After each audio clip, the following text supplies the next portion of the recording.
Shalom, selamat pagi dan salam sejahtera kepada saudara dan saudari di dalam kasih Yesus Kristus. Minggu ini adalah merupakan minggu yang ke-12 setelah Trinity.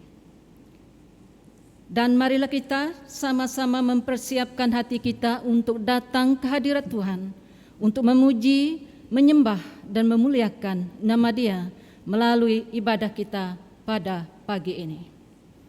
Tuhan berserta dengan kamu. Doa untuk kesucian. Allah yang Maha Kuasa, hati semua manusia terbentang di hadapan-Mu, semua keinginan diketahui-Mu, dan tiada rahsia tersembunyi dari-Mu. Sucikanlah hati kami dengan ilham Roh Kudus-Mu, agar kami dapat mengasihi-Mu dengan sepenuh hati dan memuliakan nama-Mu yang kudus melalui Yesus Kristus Tuhan kami. Amin. Doa penyesalan. Karena Allah sangat mengasihi dunia, maka Dia memberikan anak tunggalnya Yesus Kristus demi menyelamatkan kita dari dosa kita, menjadi pembela kita di syurga, dan membawa kita ke kehidupan kekal. Marilah kita mengakui dosa-dosa kita dalam penyesalan dan keimanan, dan berikhtiar untuk melakukan perintah-perintah Allah, serta hidup dalam kasih dan kesejahteraan dengan semua orang.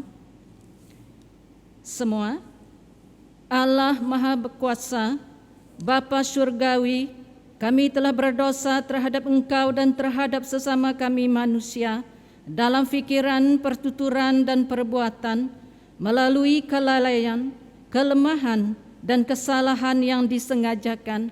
Kami amat-amat menyesal dan bertobat akan dosa-dosa kami demi anak-Mu Yesus Kristus yang mati untuk kami. Ampunilah dosa kami yang lepas, agar kami dapat melayani Tuhan dalam kehidupan yang baru demi kemuliaan nama-Mu. Amin. Allah Maha Kuasa yang mengampuni semua orang yang benar-benar bertaubat, mengasihani kamu, mengampuni dan membebaskan kamu dari semua dosa kamu, menetapkan serta memperkuatkan kamu dalam semua kebajikan, dan memelihara kamu dalam kehidupan abadi, melalui Yesus Kristus Tuhan kita. Amin. Tuhan, kasihanilah kami. Kristus, kasihanilah kami. Tuhan, kasihanilah kami. Gloria, kemuliaan kepada Allah di tempat tertinggi dan damai sejahtera kepada umat-Nya di bumi. Tuhan Allah, Raja Sorga, Allah Maha Kuasa dan Bapa, kami menyembah-Mu, kami bersyukur kepada-Mu, kami memuji-Mu sebab kemuliaan-Mu. Tuhan Yesus Kristus, Anak Tunggal Allah Bapa, Tuhan Allah, Domba Allah, Engkau menanggung dosa dunia, kasihanilah kami. Engkau duduk di sebelah kanan Bapa, terimalah doa kami. Engkau sajalah yang kudus, Engkau sahajalah Tuhan, Engkau sahajalah yang Maha Esa, Yesus Kristus dengan Roh Kudus, dalam kemuliaan Allah Bapa. Amin. Doa untuk minggu ini. Allah yang Maha Kuasa dan kekal, Engkau selalu bersedia untuk mendengar kami, walaupun kami lembab dalam berdoa, dan untuk memberi lebih dari apa yang dipohon ataupun yang patut diterima kami. Berkatilah kami dengan kuasa, dengan kasih-Mu yang berkelimpahan. Ampunilah kesalahan kami, itu yang menyebabkan kami takut, dan beri kepada kami sesuatu yang baik, yang kami tidak layak untuk menerimanya. Kalau tidak kerana kebaikan dan doa anak-Mu Yesus Kristus Tuhan kami, Dia yang hidup dan memerintah dengan-Mu di dalam kesatuan Roh Kudus, Allah yang tunggal, sekarang dan selama-lamanya. Amin. Surat Paulus kepada jemaat di Efesus, bab yang ke-6, ayat yang ke-10 sehingga ayat yang ke-20. Akhirnya, binalah kekuatan kamu dengan menerima kekuatan daripada kuasa Tuhan, karena kamu hidup bersatu dengan Dia. Pakailah seluruh perlengkapan senjata daripada Allah, supaya kamu dapat mempertahankan diri daripada muslihat iblis yang jahat. Hal itu demikian, karena kita tidak berjuang melawan manusia, tetapi melawan segala kuasa jahat di angkasa, yaitu roh-roh yang berkuasa dan yang memerintah zaman yang gelap ini. Oleh itu, sekarang, pakailah seluruh perlengkapan senjata daripada Allah, supaya pada hari jahat kamu dapat mempertahankan diri daripada serangan musuh. Dengan demikian, setelah kamu berjuang sampai akhir, kamu tidak akan berganjak sedikit pun. Oleh itu, kamu harus bersiap sedia. Gunakanlah ajaran benar tentang Allah sebagai tali pinggang dan ketulusan sebagai perisai dada. Hendaklah kesediaan untuk mengisytiharkan berita baik yang membawa kesejahteraan menjadi seperti kasutmu. Hendaklah kamu sentiasa gunakan kepercayaan kamu kepada Allah sebagai perisai di tangan. Dengannya kamu dapat memadamkan semua anak panah berapi daripada si jahat. Terimalah penyelamatan daripada Allah sebagai topi besi dan firman Allah sebagai pedang daripada Roh Allah. Lakukanlah semuanya sambil berdoa untuk meminta pertolongan daripada Allah. Berdoalah sentiasa. sebagaimana Roh Allah memimpin kamu. Oleh itu, bersiap sedialah dan janganlah menyerah. Berdoalah sentiasa untuk semua umat Allah. Berdoalah untukku juga, supaya Allah memberitahu aku apa yang harus aku katakan ketika menyampaikan pengkabaran. Berdoalah supaya dengan berani aku dapat memberitahu rahsia berita baik itu. Kerana berita baik itulah aku menjadi seorang duta, walaupun aku berani berkata-kata tentang berita baik itu, sebagaimana yang harus aku lakukan. Demikianlah pembacaan firman Tuhan. Shalom saudara dan saudari dalam lindungan Tuhan Yesus. Diberkati dalam setiap apapun yang kita laksanakan dalam kehidupan kita. Pembacaan yang telah diambil khususnya daripada Efesus bab yang ke-6, ayat yang ke-10 sehingga ayat yang ke-20. Dan saya ingin mengungsikan tema daripada perikop ini, yaitu kuat di dalam Tuhan. Tema yang ingin saya kongsikan ialah kuat di dalam Tuhan. Kalau kita perhatikan daripada perikop yang telah dipilih, kita dapat menyatakan bahawa adanya perlawanan antara kekuatan baik dan kekuatan jahat yang sudah menjadi keyakinan dari pelbagai agama. Peperangan itu dianggap dan dilakukan oleh dua kekuatan yang saling bersaing dan menghancurkan. Ada yang berkeyakinan bahawa dari pertempuran tersebut kebaikan akan keluar menjadi pemenang, dan sebagian berpendapat bahawa tidak ada kekuatan yang menang atau kalah. Peperangan terjadi terus-menerus demikian. Banyak orang Kristian melihat peperangan rohani yang dialami oleh orang Kristian terjadi demikian. Seolah-olah Allah dan iblis menjadi dua pihak yang bertelagah tanpa henti, saling menghancurkan dan bersaing. Ketika Paulus mengangkat isu tentang peperangan rohani, dia memiliki pengertian yang sangat berbeza dengan pendapat yang telah dinyatakan tadi, seperti yang dinyatakan di atas. Sebab kemenangan ada di pihak Allah. Allah berkuasa atas iblis dan Kristus sudah mematahkan keinginan iblis melalui kematiannya di atas kayu salib. Dan apakah tanggungjawab kita sebagai orang yang percaya dalam hal peperangan rohani ini? Dan pertanyaannya itu kepada kita pada saat ini. Mengapa orang percaya berada dalam peperangan rohani? Pertanyaan ini harus dijawab dari tujuan Paulus menuliskan surat Efesus yang dinyatakan pada bab yang keempat, ayat yang pertama. Menyatakan, sebab itu aku menasihatkan kamu, aku orang yang dipenjarakan kerana Tuhan, supaya hidupmu sebagai orang-orang yang telah dipanggil berpadanan dengan panggilan itu. Secara singkat, Paulus memberikan penjelasan tentang karya Kristus pada orang percaya yang dinyatakan pada bab yang pertama sehingga bab yang ketiga, dan berlangsung pada bab yang keempat, menerangkan dan menasihati apa yang harus dilakukan, dan bab yang keenam menerangkan tentang bagaimana orang percaya terlibat di dalam peperangan rohani. Dan kalau kita perhatikan juga, Paulus menekankan supaya kehidupan orang percaya memiliki kehidupan yang sesuai dan sepadan dengan panggilan dari karya Kristus. Kerana kita semua pada saat ini, terutama sekali orang-orang yang percaya, kita semua adalah karya agung di dalam penyelamatan Tuhan Yesus Kristus. Oleh kerana kita menerima Tuhan Yesus Kristus sebagai Tuhan dan Juru Selamat, maka kita ini adalah karyanya yang agung. Dengan itu, pada saat kita merupakan karya Kristus yang agung, maka adanya pihak yang ingin bertentangan dengan kita, yang ingin menjatuhkan kita, supaya kita itu tidak melakukan kehendak Tuhan, tetapi mengingkari kehendaknya di dalam kehidupan kita. Oleh kerana itu, kalau kita perhatikan secara teliti pada ayat yang ke-10 sehingga ayat yang ke-20, bab yang ke-6.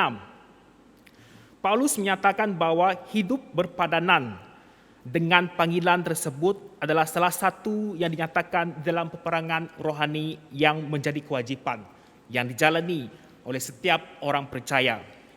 Jadi peperangan rohani ini berlaku bagi semua orang yang mengalami karya Kristus, yaitu diri saya sendiri dan Anda semua. Ini terjadi dan akan berlangsung sampai kesudahan zaman, di mana kuasa iblis secara mutlaknya dihapuskan di dalam penghukuman oleh Allah. Dan di dalam perikop ini juga kita dapat memperhatikan adanya pembahagian yang dilakukan oleh Paulus sebagai nasihat kepada orang-orang yang percaya. Paulus membahas topik peperangan rohani pada ayat yang ke-10 sehingga ayat yang ke-20. Dan diperhatikan juga ada 3 perkara yang disebut oleh Paulus daripada ayat yang ke-10 sehingga ayat yang ke-20 ini. Yang pertama, nasihat bagi orang percaya untuk kuat di dalam Tuhan. Ayat yang ke-10 sehingga ayat yang ke-13.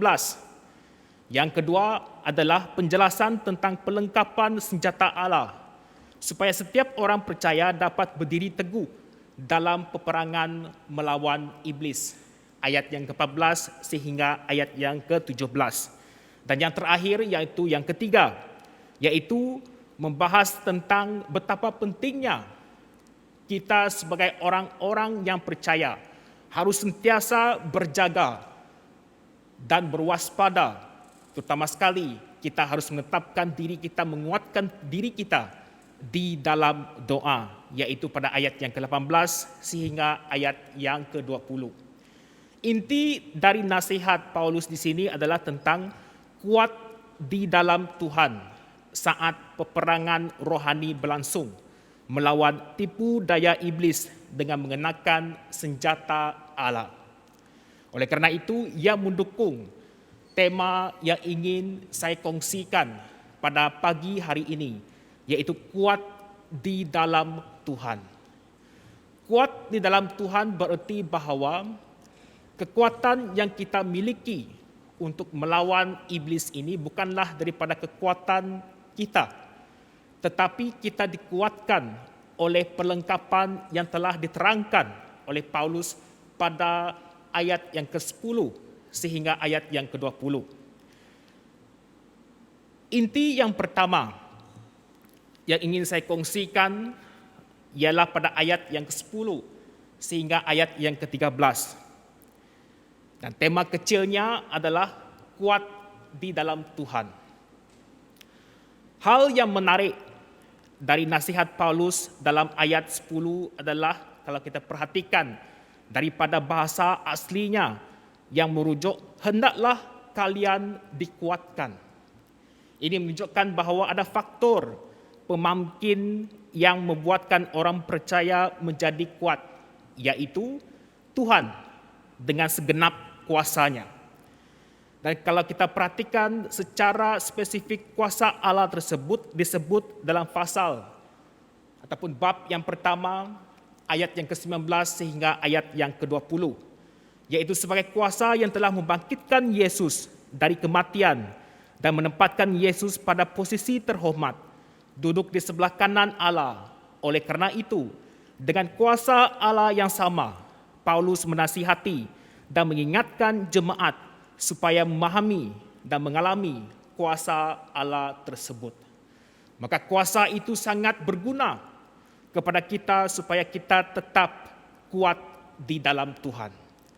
Selanjutnya Paulus menjelaskan dalam ayat yang ke-11 tentang bagaimana orang percaya kuat di dalam Tuhan, yaitu dengan mengenakan perlengkapan senjata Allah. Mengenakan perlengkapan senjata Allah. Gambaran ini diyakini dikutip Paulus dari Yesaya bab yang ke-11 ayat yang ke-4 sehingga ayat yang ke-5, dan juga Yesaya bab yang ke-5 ayat yang ke-16 sehingga ayat yang ke-19 yang menjelaskan bahawa Allah akan membela umatnya dengan mengenakan perlengkapan senjata perangnya. Konsep tentang senjata Allah ini juga Paulus nyatakan di dalam 1 Tesalonika bab yang ke-5 ayat yang ke-8. Supaya orang percaya sentiasa sedar, berbaju zirahkan iman dan kasih, dan berkotopongkan pengharapan dan keselamatan. Tujuan memakai senjata yang disediakan Allah adalah untuk bertahan melawan kelicikan iblis. Kata bertahan ini memiliki penekanan yang sangat signifikan kerana muncul dalam ayat yang ke-11, ayat yang ke-13 dan juga ayat yang ke-14 yang memakai akar kata yang sama yang menekankan nasihat supaya kuat di dalam Tuhan dengan berdiri teguh atau bertahan, khususnya dari serangan secara bertubi-tubi dan berakibatkan sangat buruk dari iblis. Jadi berdiri teguh bererti bertahan sampai akhir, dan kita akan tahu bahawa kita itu menang di dalam Tuhan. Dan perkara ini sangat serius kalau kita lihat alasan dan nasihat yang diberikan oleh Rasul Paulus pada saat dia menasihati supaya orang-orang percaya mengenakan senjata Allah tersebut, kerana musuh utama dalam peperangan rohani ini adalah iblis yang bukan terdiri dari darah dan daging, seperti yang dinyatakan pada ayat yang ke-12. Meskipun Paulus menjelaskan bahawa orang percaya melawan pemerintah-pemerintah, melawan penguasa-penguasa, melawan penghulu-penghulu dunia, dan melawan roh-roh jahat di udara. Tetapi maksud utama Paulus adalah tetap merujuk kepada realiti yang sama, yaitu iblis dengan berbagai kekuatan, pengaruh, kaedah, kelicikannya ingin menjatuhkan orang-orang percaya supaya tidak melaksanakan kehendak Tuhan dalam kehidupan yang mereka jalani. Oleh kerana itu, betapa pentingnya kita mengenakan perlengkapan senjata Allah. Tema yang kedua, tema kecil yang kedua, yaitu pada ayat yang ke-14 sehingga ayat yang ke-17. Berdiri teguh dan mengenakan perlengkapan senjata Allah. Sehingga ayat yang ke-13, kita dapat perhatikan bahawa kita kuat di dalam Tuhan. Tetapi Paulus juga menasihati kita supaya kita juga mengenakan perlengkapan senjata Allah yang akan diterangkan pada ayat yang ke-14 sehingga ayat yang ke-17. Dan jika kita melihat keupayaan musuh dan kelihatan sesuatu yang sangat serius dari peperangan rohani tersebut, maka Paulus menjelaskan dengan lebih teliti sekaligus disertai jaminan dari setiap senjata Allah untuk membolehkan orang percaya untuk tetap teguh dan bertahan sehingga mereka itu mencapai kemenangan. Pada gunaan kata berdirilah tegap ataupun bersiap sedia, dalam ayat 14 memiliki penekanan khusus kerana ditulis dalam bentuk yang sangat penting dan utama. Paulus berkaitan tentang peperangan rohani ini, yaitu melawan musuh, dan diikuti dengan senjata-senjata Allah yang menjelaskan frasa berdirilah tegap, bersiap sedia tersebut. Dan kalau kita perhatikan penggunaan kata berikat pinggangkan kebenaran, secara harafiah diterjemahkan sebagai ikatlah pinggang, ataupun di dalam terjemahan bahasa Malaysia, gunakanlah ajaran benar tentang Allah sebagai tali pinggang, yang sebenarnya merujuk pada keadaan bersiap sedia melakukan pekerjaan ataupun kegiatan yang bertenaga. Seperti yang dinyatakan di dalam Lukas bab yang ke-12 ayat yang ke-35, ayat yang ke-37, dan Lukas bab yang ke-17 ayat yang ke-8. Dalam konteks berperang, sedangkan kebenaran mungkin merujuk kepada kebenaran Allah yang dinyatakan pada Efesus bab 4 ayat 24 dan Efesus bab yang ke-5 ayat yang ke-9, yang dinyatakan juga di dalam Injil sebagai nasihat untuk hidup selalu menurut apa yang benar, seperti seorang prajurit yang siap untuk berperang. Yang kedua adalah berbaju zirahkan keadilan ataupun ketulusan sebagai perisai dada, merujuk kepada penutup dada tentera Romawi untuk melindungi dari pukulan, pedang, dan anak panah. Konsep ini sama dengan penyataan di dalam Yesaya bab yang ke-59 ayat yang ke-70, ayat yang ke-17. Ia memakai keadilan sebagai baju zirah dan penyelamatan sebagai topi besi. Dia bertekad untuk memulihkan keadaan dan membalas ketidakadilan. Dan ayat ini menggambarkan Tuhan akan datang melepaskan umatnya dengan mengenakan baju zirah keadilan. Banyak ahli kemudian menghubungkan makna keadilan seperti yang dinyatakan di dalam Roma bab yang ketiga ayat yang ke-21 sehingga ayat yang ke-26 tentang kedaulatan Allah membebaskan umatnya melalui karya kematian Kristus Yesus. Kalau kita perhatikan juga untuk yang ketiga, berkasutkan kerelaan untuk memberitakan Injil. Hendaklah kesediaan untuk mengisytiharkan berita baik yang membawa kesejahteraan menjadi seperti kasutmu, seperti yang dinyatakan pada ayat yang ke-15. Di mana ini sebagai gambaran umum tentang kesiapsiagaan atau keteguhan kesiapan melangkah dengan pasti memberitakan Injil damai sejahtera dari Allah tentang keselamatan. Makna itu juga sangat mirip dengan penyataan Yesaya bab yang ke-52 ayat yang ke-7. Menyatakan betapa baiknya melihat kedatangan utusan. Dia datang melintasi pergunungan dan membawa berita baik, berita kedamaian. Dia mengisytiharkan keselamatan dan berkata kepada Sion, Allahmu memerintah. Kan kasut di sini merujuk kepada gambaran kasut yang melindungi kaki tentera Romawi. Pada ayat yang ke-16, menyatakan hendaklah kamu sentiasa gunakan kepercayaan kamu kepada Allah sebagai perisai di tangan. Dengannya kamu dapat memadamkan semua anak panah berapi seperti si jahat, daripada si jahat. Menggunakan perisai iman sebagai gambaran pelindungan sebagai sebahagian besar tubuh dari setiap serangan semua panah api si jahat dengan iman. Perjanjian Lama sering memakai perisai sebagai gambaran pelindungan Tuhan atas umatnya yang dinyatakan di dalam Kejadian bab yang ke-15 ayat yang pertama, Mazmur bab yang ke-5 ayat yang ke-13 dan juga Mazmur bab yang ke-18 ayat yang ke-3 dan Amsal bab yang ke-30 ayat yang ke-5.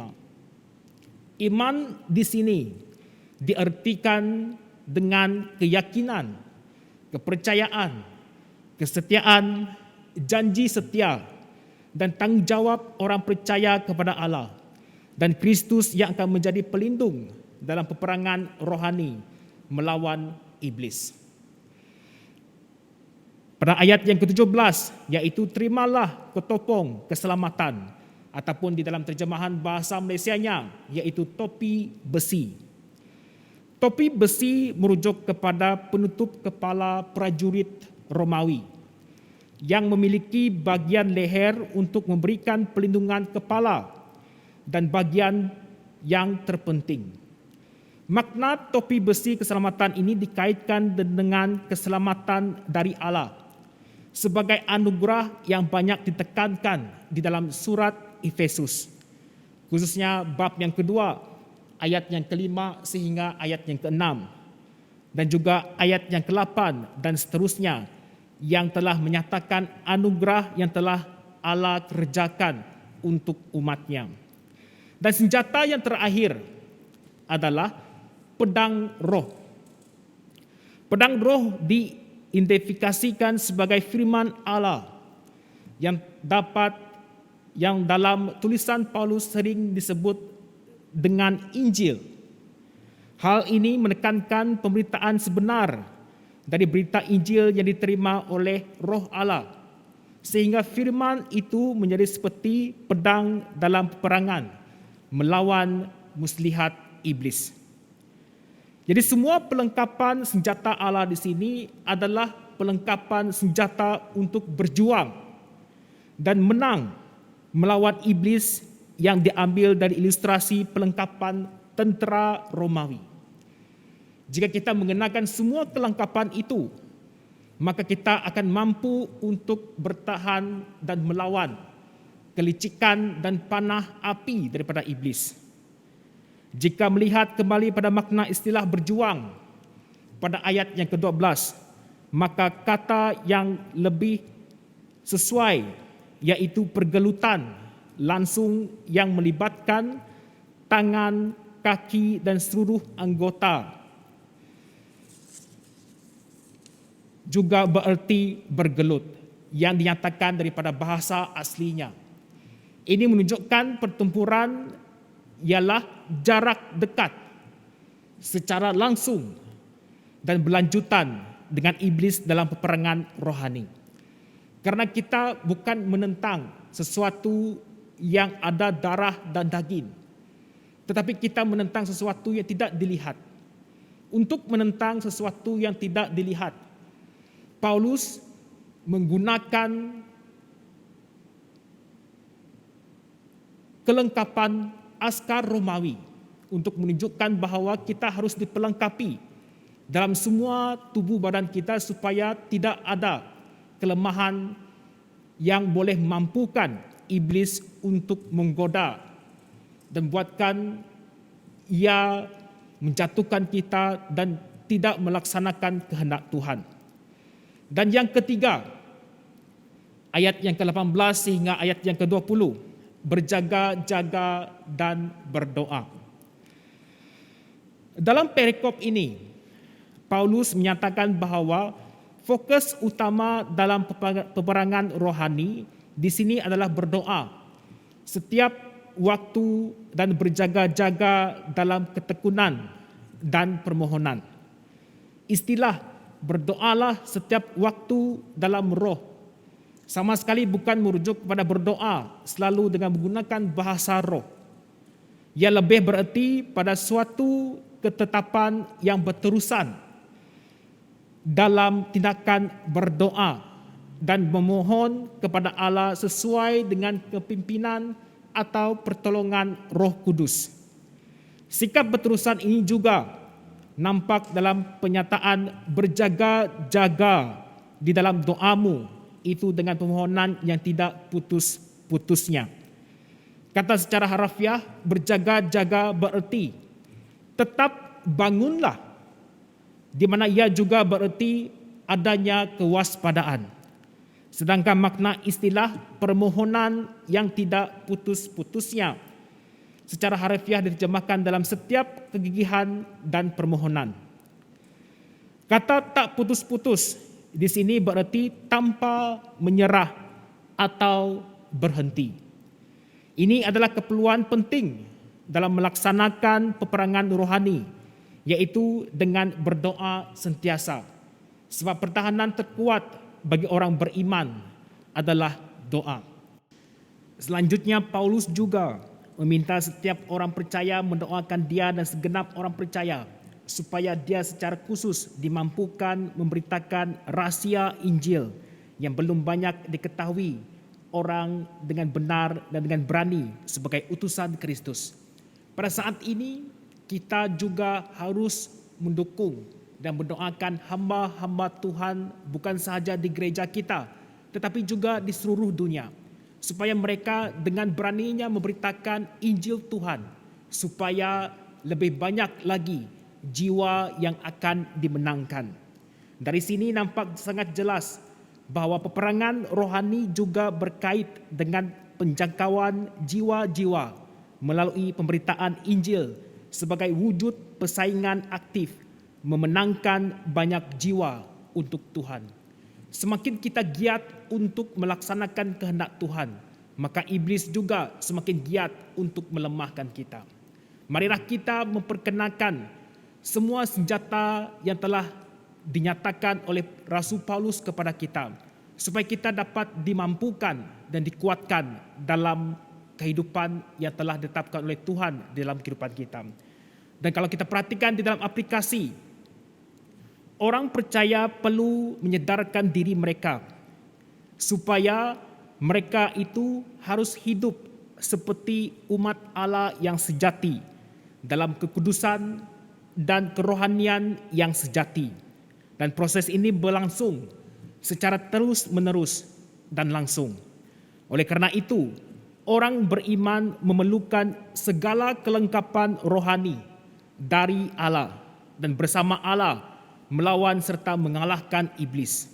Jaminan kemenangan sudah ada di dalam Allah, dan bersama anugerah Allah marilah kita memerangi segala pengaruh iblis serta dosa untuk membawa proses pengudusan dari rancangan keselamatan yang sudah kita terima melalui karya penebusan Kristus kepada kehidupan yang berkenan kepada Allah dan memuliakan Allah. Tuhan memberkati kita semua. Amin. Pengakuan iman.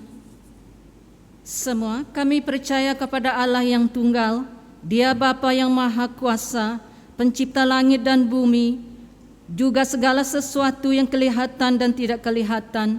Kami percaya kepada Tuhan yang tunggal, Yesus Kristus, anak tunggal Allah, yang abadi diperanakkan oleh Bapa, Allah daripada Allah, terang daripada terang, Allah benar daripada Allah benar, diperanakkan bukan dijadikan.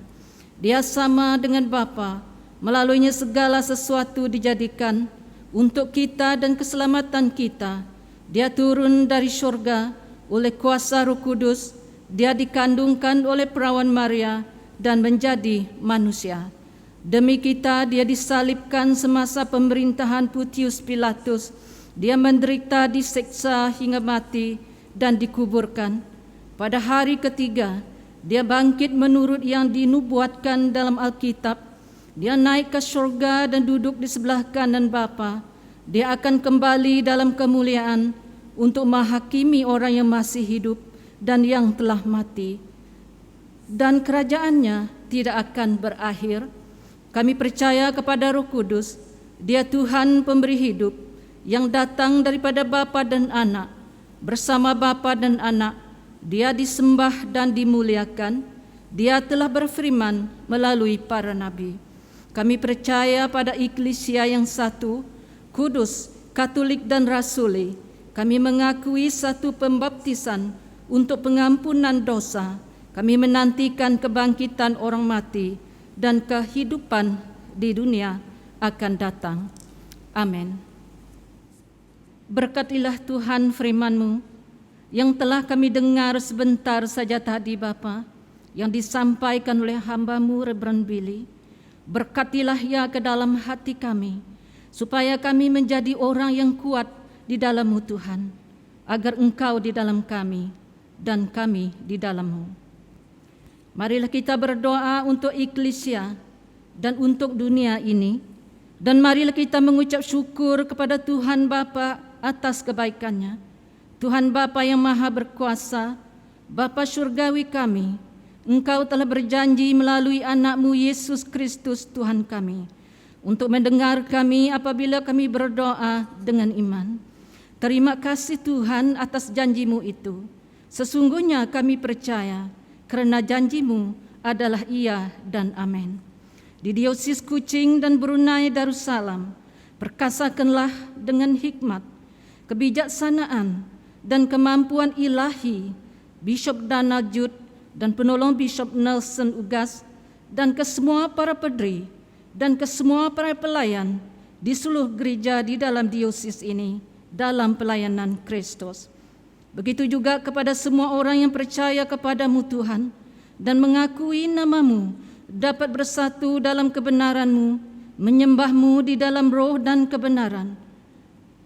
Maka kebenaran akan membebaskan kami dari menjadi hamba kepada dosa dan hidup bersama-sama dalam kasih-Mu dan memancarkan kemuliaan-Mu di dunia ini.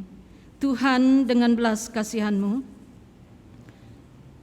di Gereja Saint Kelamba kami serahkan kepadamu Bapa, Venerable Stanley Busing, selaku ketua gereja ini, dan penolong-penolongnya, Reverend Billy Belin, Reverend Jos Sim, Reverend Agustin Saidi, Deacon Roland Nayang, Deacon Yo Winton, dan ke semua subdeacons, readers, lay readers, PCC, tim media, dan ke semua ketua ministry di dalam pelayanan Kristus.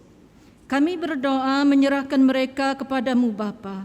Mereka adalah penyambung lidah-Mu.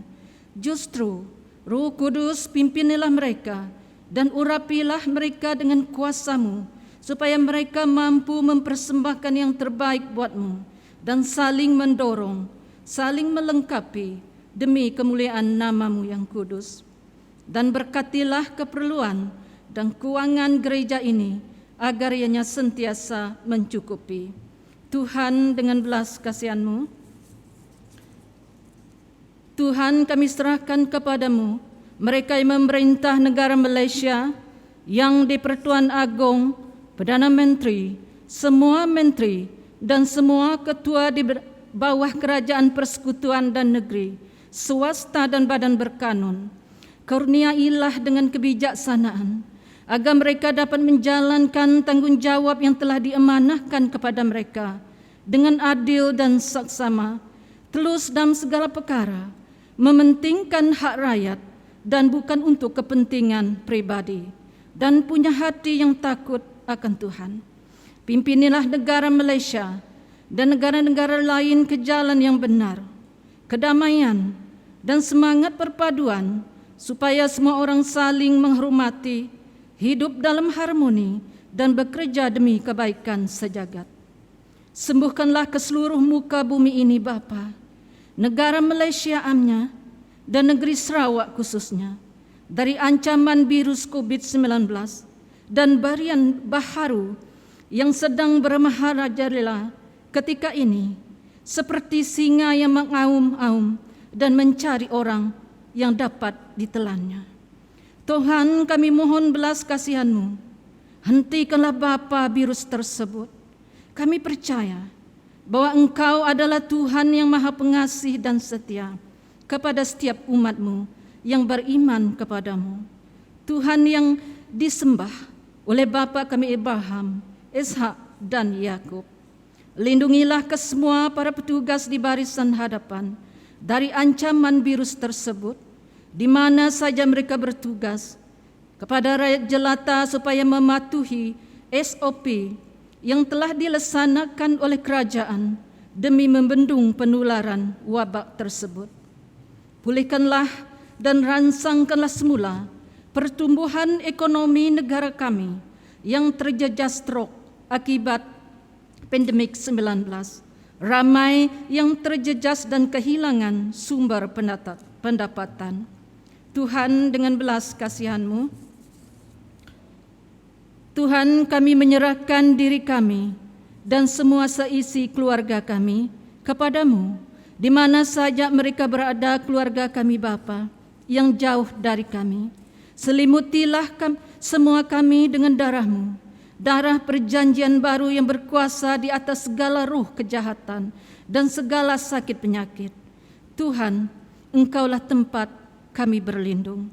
Kepada anak-anak kami yang sedang menuntut, berkatilah mereka dengan hikmat dan kepintaran dalam pelajaran mereka. Terlebih lagi ketika mereka belajar dalam keadaan yang sangat rumit waktu ini. Dan teguhkanlah iman mereka, supaya mereka tidak alpa dari jalan-Mu. Tuhan, dengan belas kasihan-Mu, Berikanlah kedamaian dan keteguhan iman kepada sanak saudara kami, sahabat handai kami, yang sedang menderita sakit pada jasmani, jiwa, dan rohani, yang terlantar di hospital, di rumah, dan di mana sahaja. Kami berdoa dan menyerahkan mereka kepadamu, Tuhan Yesus Kristus. Sembuhkanlah mereka. Engkau telah berfirman, Tuhan, oleh luka-lukamu kami disembuhkan. Seperti yang telah termeterai di dalam Alkitab-Mu yang kudus, maka kami tuntut janji-Mu itu. Kami percaya oleh belas kasihan-Mu Bapa, kuasa penyembuhan terjadi kepada mereka. Tuhan, dengan belas kasihan-Mu, dengarkanlah kami semasa kami mengingati mereka yang telah mati dalam iman Kristus. Dan pada saat ini, marilah kita mengingati mendiang Walter Stanley yang baru saja kembali ke pangkuan Bapa di sorga. Menurut janji-Mu, berikanlah kepada kami dan bersama-sama dengan mereka bahagian dalam kerajaan-Mu, kerajaan surga-Mu yang kekal abadi. Yesus Kristus, Engkaulah kebangkitan dan hidup, Alfa dan Omega, yang awal dan akhir. Dengan bersukacita di dalam persekutuan di gereja Saint Columba dan juga dengan semua orang yang percaya kepada Engkau, kami menyerahkan diri kami dan juga semua orang Kristen kepada kasih-Mu yang tidak berubah. Semua, Bapa yang Maha Pengasih, terimalah doa kami demi anak-Mu, Yesus Kristus, Juru Selamat kami. Amin. Mari kita berdoa seperti yang diajarkan oleh Juru Selamat kita. Bapa kami yang di surga, kuduskanlah nama-Mu, datanglah kerajaan-Mu, jadilah kehendak-Mu di bumi seperti di surga. Berilah kami hari ini keperluan harian kami. Ampunilah dosa-dosa kami seperti kami mengampuni mereka yang bersalah terhadap kami. Janganlah bawa kami ke dalam pencobaan, tetapi bebaskanlah kami daripada yang jahat, karena Engkaulah empunya kerajaan, kuasa dan kemuliaan, kini dan selama-lamanya. Amin. Allah Trinity Kudus menjadikan kamu teguh dalam iman dan kasih, menjaga kami semua pada semua segi, dan membimbing kami dalam kebenaran dan kedamaian. Lalu berkat Allah Maha Kuasa, Bapa, Anak, dan Roh Kudus menyertai kamu dan tetap bersama-samamu selalu. Amin. Pergilah dalam damai untuk mengasihi dan melayani Tuhan. Amin.